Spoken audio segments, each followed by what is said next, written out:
ગીર પંથકમાં સિંહણે એક ખેડૂતને ફાડી ખાધો। જાફરાબાદ અને ગીર ગઢડા તાલુકાની સરહદે આવેલા કાકડી મોલી ગામે 36 વર્ષીય ખેડૂત પર સિંહણે હુમલો કર્યો। હુમલા બાદ જડબામાં પકડીને ખેડૂતને ઢસડીને સિંહણ દૂર સુધી લઈ ગઈ। બાદમાં ખેડૂતનું પેટ ચીરી નાખ્યું। આસપાસના લોકોને સિંહણના હુમલાની જાણ થતાં વન વિભાગને બોલાવ્યો। વન વિભાગની ટીમે મૃત ખેડૂતને સિંહણની ચુંગલમાંથી છોડાવવા પ્રયાસ કર્યો। જોકે સિંહણ મૃતક ખેડૂતની છાતી પર ચડીને બેસી ગઈ। આથી સિંહણને ખદેડવા માટે વન વિભાગે જેસીબી અને ટ્રેક્ટરની મદદ લેવી પડી।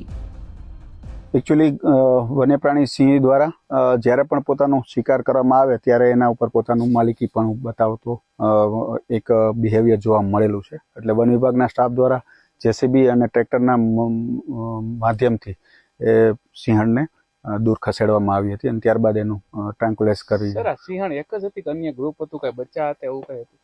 સિંહણ સાથે 3 બચ્ચા પણ છે, પણ એ મોટા છે અને એ બચ્ચા જે છે એ બીજા ગ્રુપ સાથે પેલું એમનું અવર જવર થતી હોય છે। ખેડૂતના મૃતદેહ છોડાવ્યા બાદ તાત્કાલિક પોસ્ટમોર્ટમ માટે મોકલી દેવામાં આવ્યો। બાદમાં રાતના અંધારામાં હિંસક સિંહણને પકડવા માટે મેગા ઓપરેશન શરૂ કરાયું। 1.5 કલાકની મહેનત બાદ સિંહણને પકડવામાં સફળતા મળી। જસાધાર અને જાફરાબાદ વન્યજીવ રેન્જના બંને આરએફઓ, વેટરનરી ઓફિસર, ફોરેસ્ટર, વનરક્ષક, ટ્રેકર બધા સાથે મળી અને અંદાજિત 10 વાગ્યાની આજુબાજુ વન્ય પ્રાણીને સફળતાપૂર્વક ટ્રાન્કુલાઇઝ કરી અને રેસ્ક્યુ કરી લીધું છે।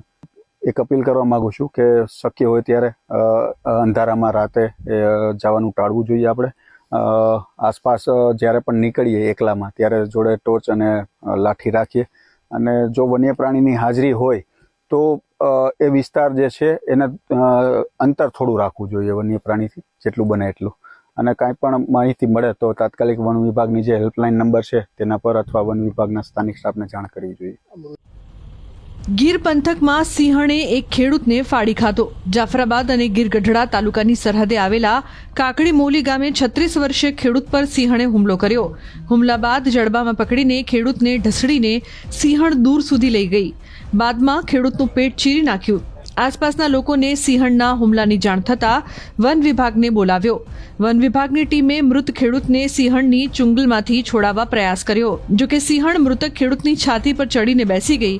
આથી સિંહણને ખદેડવા માટે વન વિભાગે જેસીબી અને ટ્રેક્ટરની મદદ લેવી પડી।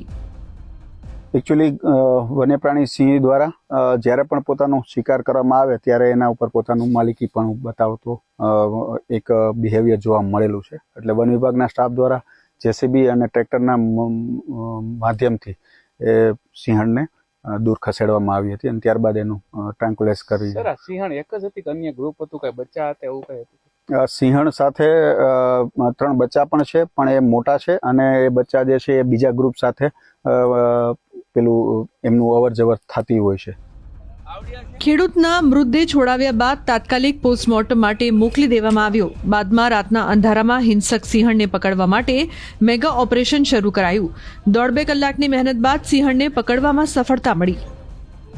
જસાધાર અને જાફરાબાદ વન્યજીવ રેન્જના બંને આરએફઓ, વેટરનરી ઓફિસર, ફોરેસ્ટર, વનરક્ષક, ટ્રેકર બધા સાથે મળી અને અંદાજિત 10 વાગ્યાની આજુબાજુ વન્ય પ્રાણીને સફળતાપૂર્વક ટ્રાન્કુલાઇઝ કરી અને રેસ્ક્યુ કરી લીધું છે।